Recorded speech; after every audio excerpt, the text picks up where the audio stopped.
Ignited. Hello, Ignited crew. How y'all doing? If it's your first time here, I'm Antoinette.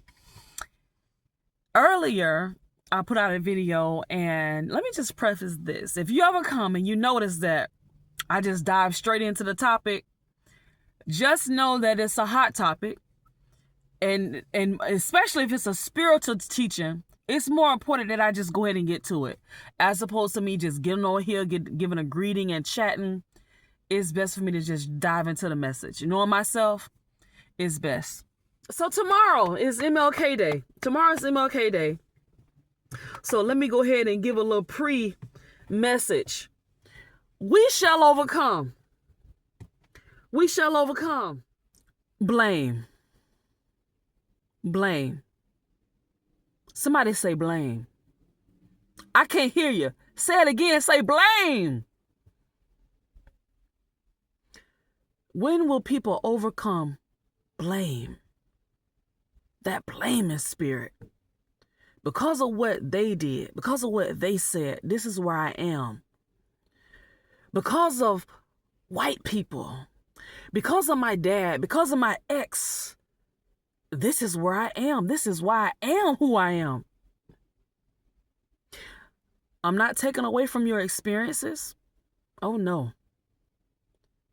Because some experiences do land people in predicaments. But at the point where you realize you have a choice, this is the kicker.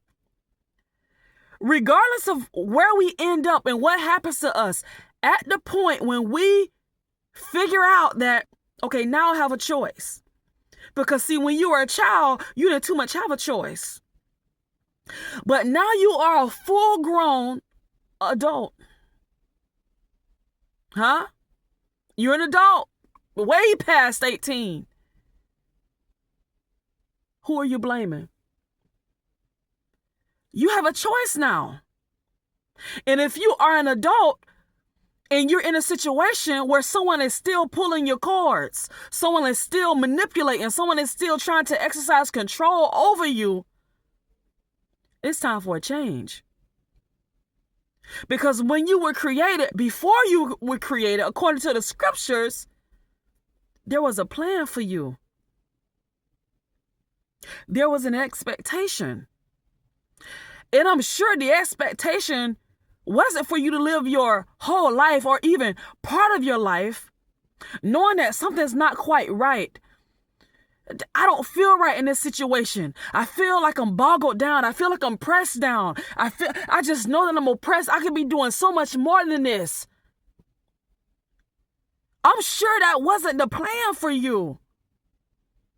Now, life will take us down some driveways, breezeways, side roads, detours, dead end. Yeah, that's going to happen. But once again, when you realize that I have a choice to make, when you realize I'm headed towards a brick wall, what are we going to do? When you realize you're in a situation that is not working for you, you're not benefiting, you're being damaged. At what point do you say, hey, I'm not going to do this anymore. This isn't me. When does the light bulb turn on and you stop saying, oh, my husband holding me back. Oh, my wife telling me I got to do this to be a good husband. Oh, my kids, they want this and that, so I can't make the investment because my kids want all this stuff. Oh, my boss told me that I don't have what it takes to apply for the position. Come on, blame. Blame. Who are you blaming? Because whoever you are blaming, that blaming spirit is keeping you from overcoming.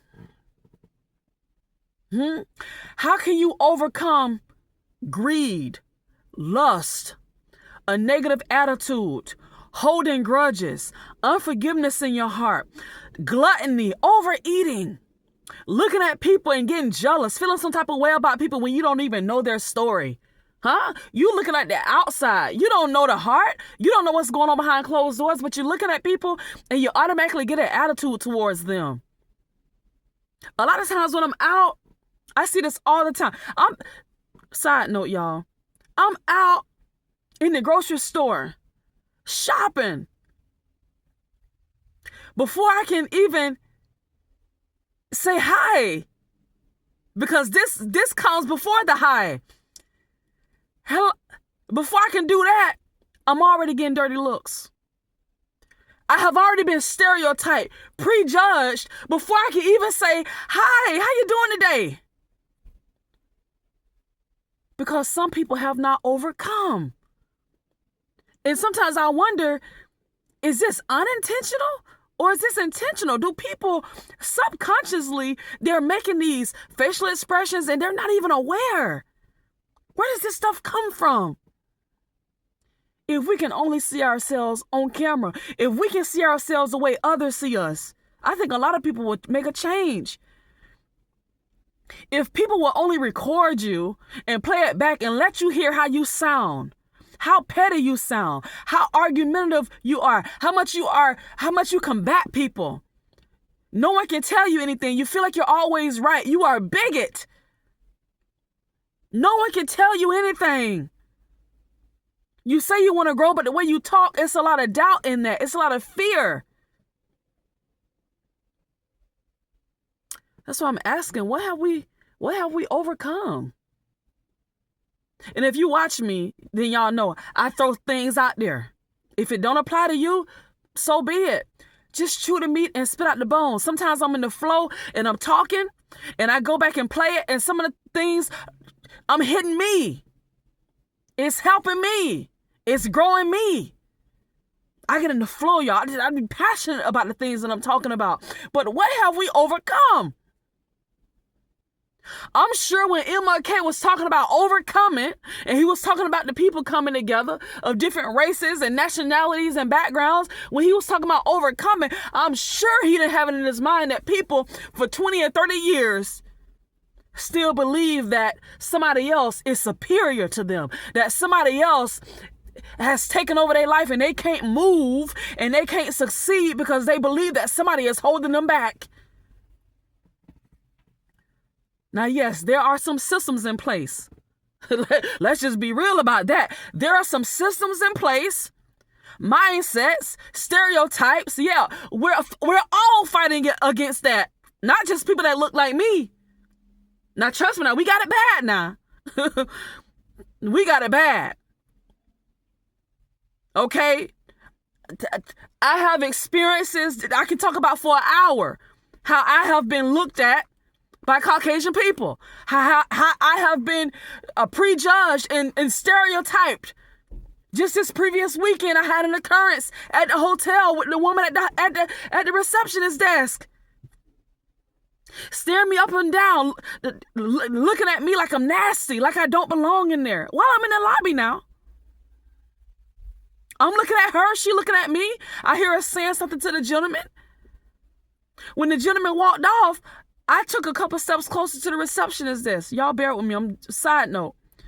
I took a couple steps to the receptionist desk and I say to her, is something wrong? The countenance of her face changed. It changed and it's like she just relaxed. And she say, no, nothing is wrong.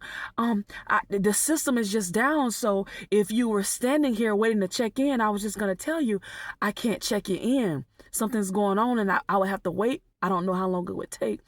And I say, oh, no, ma'am. We've already checked in. We booked online. Oh, okay. And before we walked away, you all have a nice evening. I say, you do the same, ma'am. I don't know what this lady has been taught.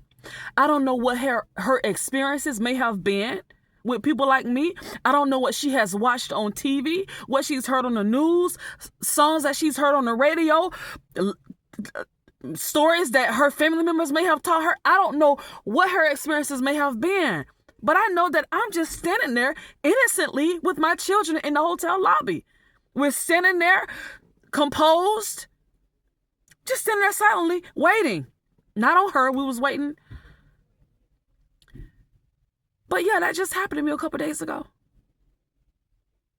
This is an ongoing process. Does it happen with people that look like me? Yeah, sometimes it does. But I'm saying I don't unbiased right now, right? This statement is unbiased. I have experienced the same treatment from some Caucasians that I've experienced from my own.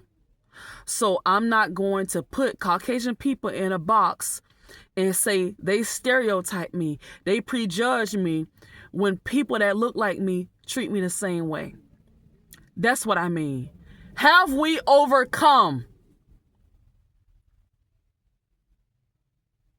You see, some people would just put a certain body of people in one category. These people. But no, you're getting that all around. You're getting it from different angles. It's not just one group of people. Go to the beauty supply store. I don't know when the last time I've been, because the last time I went to the beauty supply store, I had a situation with one of the guys who worked there, the way he was treating me. And you know what? The items that I did have, I took them back, and I took I almost said my black behind. I took my brown body and I left that establishment, and I've never went back. And I have no desire to go back. No intentions on going back. You don't like me, you can't respect me, you don't get my money. If I have something to do with it, and the same thing works for someone who looks like me or any other body of people. If you can't respect me, I don't spend my hard-earned money with you. Okay? Well, I won't say hard-earned, because it's not hard earning for me. It's time-consuming, though. So my time-consuming money, I'm exchanging my time for money, but it's not hard-earned, because the work that I do, I really like it. We have to be careful with these statements that we start repeating when it don't apply to us. My time-consuming money that I work for. But anyway, y'all, what have we overcome? What have you overcome today? All right, have you ever fought with something internally and you didn't want it to be a part of you anymore? Where are you with that today? Have you been able to find healing? Have you been able to move forward and grow from that? Are you still fighting with the same old demons? Fighting with the same thoughts? Thoughts that's keeping you from finishing what you've started. Or in some cases, starting at all. All right, y'all. That was my MLK message. But y'all take care. Remember to finish what you've started. I'll see y'all in the next video. Take care of yourselves. And I'll see you next time. Bye.